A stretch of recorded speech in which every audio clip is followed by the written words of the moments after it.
Bonjour et bienvenue. Aujourd'hui, on va décortiquer un changement majeur, une vraie révolution dans le monde de la visibilité en ligne. On est en train de passer de la simple course au clic à la construction d'une véritable autorité. Et ça change absolument tout. C'est une frustration que beaucoup de monde connaît, j'imagine.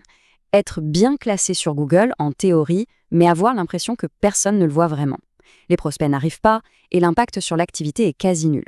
Si cette situation fait écho, alors ce qui suit va sûrement apporter quelques réponses.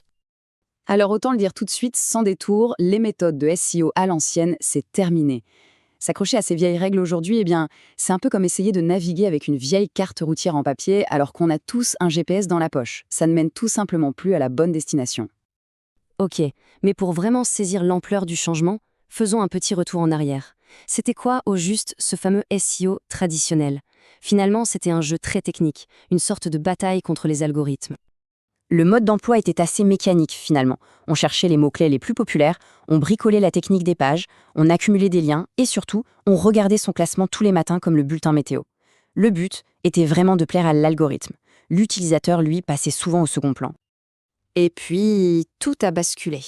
Qu'est-ce qui a changé? Pour faire simple, tout. L'écosystème numérique a complètement explosé et le parcours d'un client potentiel est devenu bien plus complexe et imprévisible. Il suffit d'y penser une seconde. Aujourd'hui, avant même d'arriver sur un site web, un client potentiel, il fait quoi? Il traîne sur les réseaux sociaux, il regarde des vidéos sur YouTube ou TikTok, il pose des questions à une intelligence artificielle. Bref, Google n'est plus la seule porte d'entrée. Loin de là.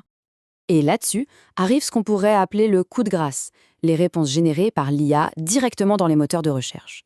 Le risque est énorme. Si un site n'est pas considéré comme une source d'autorité, il peut tout simplement disparaître des radars, complètement court-circuité par l'IA qui donne la réponse à sa place.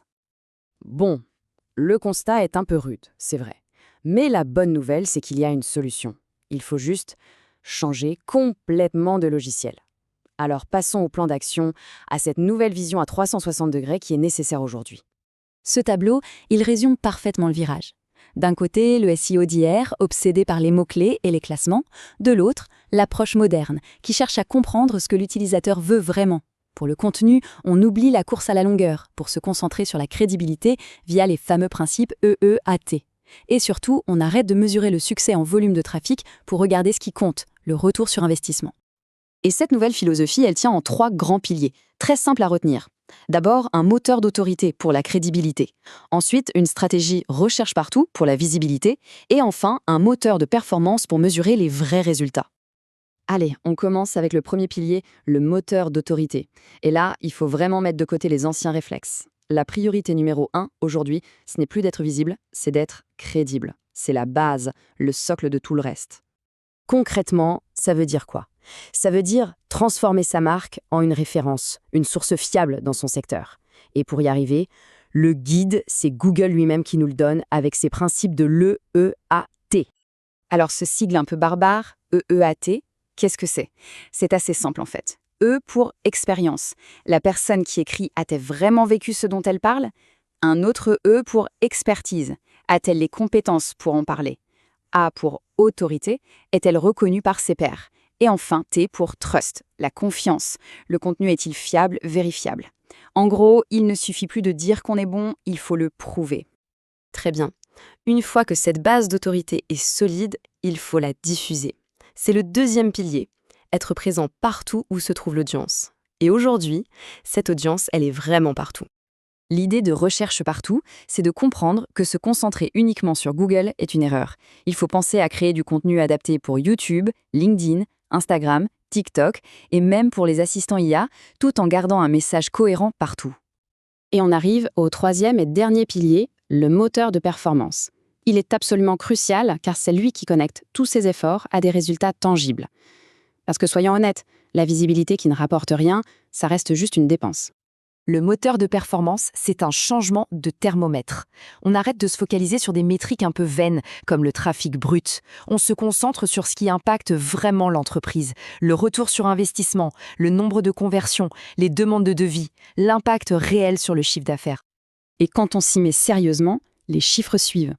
Une stratégie qui est vraiment pilotée par la performance peut générer un retour sur investissement de plus de 200% en un an. C'est énorme. Ça veut dire que chaque euro investi en rapporte 3.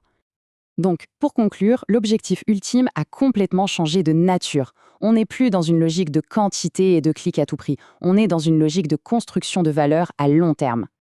Et ce n'est pas juste de la théorie. Regardez ce témoignage d'une entreprise de rénovation. Passer de 1, peut-être 2 devis par mois, à plus de 10. C'est ça la différence concrète. C'est ce qui permet à une entreprise de passer un cap grâce à une stratégie qui voit plus loin que le simple clic. Voilà le vrai changement de mentalité. Le but, ce n'est plus juste d'attraper un visiteur de passage, c'est de devenir une référence, une source tellement solide que les gens, mais aussi les intelligences artificielles, la citent naturellement. C'est ça la véritable autorité. La vraie question à se poser maintenant, elle est là. Le défi, ce n'est plus tant d'être le numéro 1 dans une liste de résultats. Le vrai défi, c'est de devenir la source que l'IA va choisir de citer. Alors la question que tout le monde doit se poser est simple. Est-ce que mon entreprise est prête pour ce nouveau jeu?